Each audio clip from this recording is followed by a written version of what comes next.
What is China? The People's Republic of China, commonly known as China, is located in East Asia. It borders 14 nations, more than any other country in the world. It is the most populous state in the world, with over 1.3 billion citizens. While the world population is 6.8 billion, that means out of every 5 people in the world, 1 is Chinese.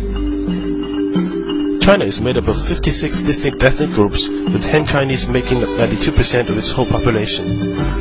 China is a single-party state governed by the Communist Party of China, whose power is enshrined in Chinese constitution. Though China is officially an atheist country, its religious roots lie within Confucianism, Buddhism, and Taoism, and from these most social and moral values are derived. There are also a significant number of Chinese Muslims who arrived via the Silk Road trade route and still retain their own distinct culture. History. China is one of the world's oldest civilizations, dating back more than 5 millennia and was ruled by successive dynasties until 1912. During this time, many great discoveries in the fields of science and technology were made, including the inventions of printing, paper, gunpowder, and the compass.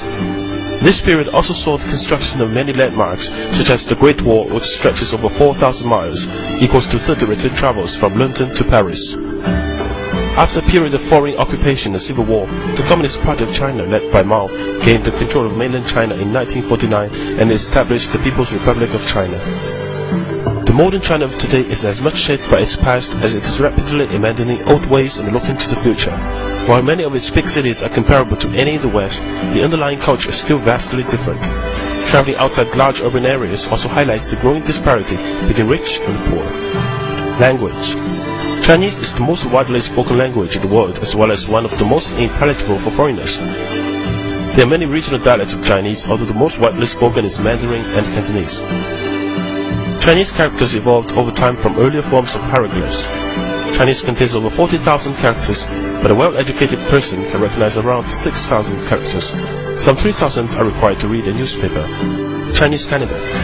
Chinese zodiac is a scheme that relates each year to an animal. This is the year rabbit. Chinese New Year is the most important of the traditional Chinese holidays. Windows and doors will be decorated with red-colored paper cuts, and the couplets with popular themes of happiness, wealth, and longevity. On the eve of Chinese New Year, supper is a feast with families. The family will end the night with firecrackers. Early the next morning, children will meet their parents by wishing them a healthy and happy New Year, and receive money in red paper envelopes.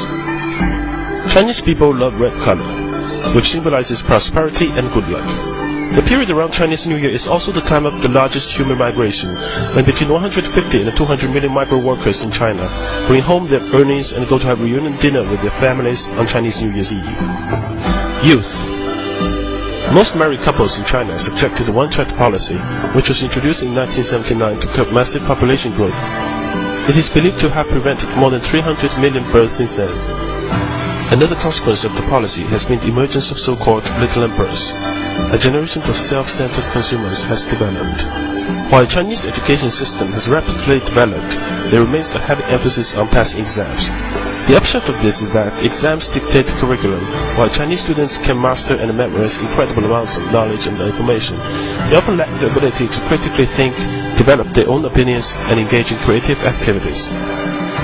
Due to the propensity for preferring sons over daughters, China is facing a large population imbalance, with currently around 120 boys born for every 100 girls. By 2020, there will be 30 million more men than women. Economy. Since economic opening up and reform policy began in 1978, China's economy has grown 90 times bigger and is the fastest growing major economy in the world.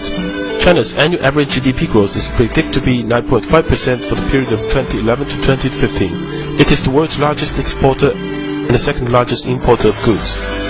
It is also now the world's second biggest consumer of luxury goods. It now has the world's second largest GDP at about $6 trillion, 40% of the United States. Although its per capita income of $4,300 is still low and puts China behind roughly 100 countries, China's growth has been uneven when comparing different geographic regions and the rural and urban areas. Development has also been mainly concentrated in the eastern coastal regions, while the remainder of the country are left behind. In the past decade, China's cities expanded at an average rate of 10% annually, a scale unprecedented in human history. China is a country crazy for skyscrapers to show its economic booming. More than 200 skyscrapers are being built here now. Within the next 3 years, there will be 1 skyscraper completed every 5 days in China, which will make the total 800 in 5 years' time, 4 times as many in the States. China is the world factory. 1 out of every 3 household appliances, 3 toys, 2 pairs of shoes, 2 shirts are made in China. It has now become the world's largest energy consumer, but relies on coal to supply about 70% of its energy needs. Leading Chinese environmental campaigners have warned that water pollution is one of the most serious threats facing China now. Yet with $34.6 billion invested in clean technology in 2009, China is the world's leading investor in renewable energy technologies. China produces more wind turbines and solar panels than each year than any other country in the world. Food. Being such a large and ethnically diverse country, each region has its own local specialities which the Chinese are often keen to try and introduce to others. Generally, you will find hot and spicy food in the west and the central China, and a cooler food in the south and the north. A Chinese dining table is usually round, allowing everyone to engage equally in conversation. It will be set empty bowls, plates, and chopsticks for each person. Food dishes are placed into the center of the table to be shared between everyone. Don't be put off if you see people spilling bowls or seeds onto the plate. This is perfectly normal. Contrary to what you might find in your local Chinatown, Chinese food is generally healthy and often beautifully presented. Texture, flavor, color, and aroma are key considerations for all Chinese cooks, even above nutrition contents. Chinese dining is about showing respect and hospitality for the guests, and is often used as an extension of the boardroom. Heavy drinking is often part of doing business, and it is expected that you will keep up with the others. If you do not want to drink alcohol, make it clear before you start. Core concept. Face. 面子. The concept of face can be loosely described as someone's social status or reputation in the eyes of others. Throughout the Chinese person's life, it must be maintained and enhanced through giving to and receiving from others in both words and actions.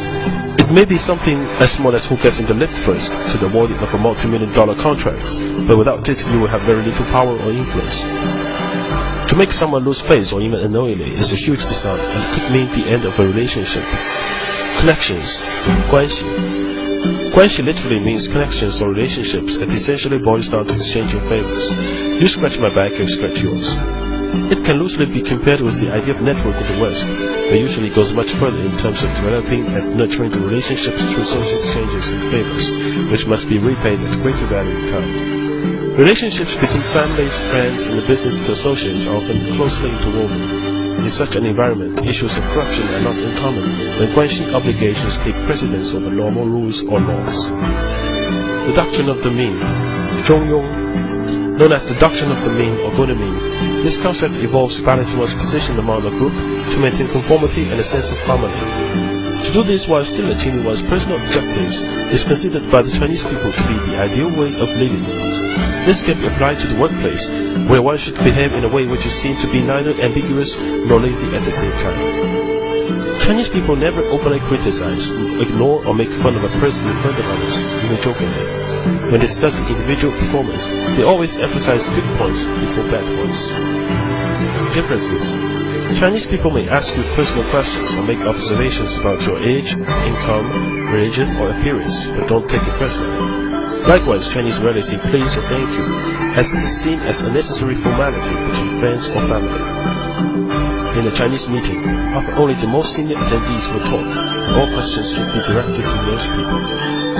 Silence is not a sign of weakness in China. Often the unsent message is more important than what is being said verbally. To be successful in China requires different ways of thinking. A famous Chinese historian professor put this well.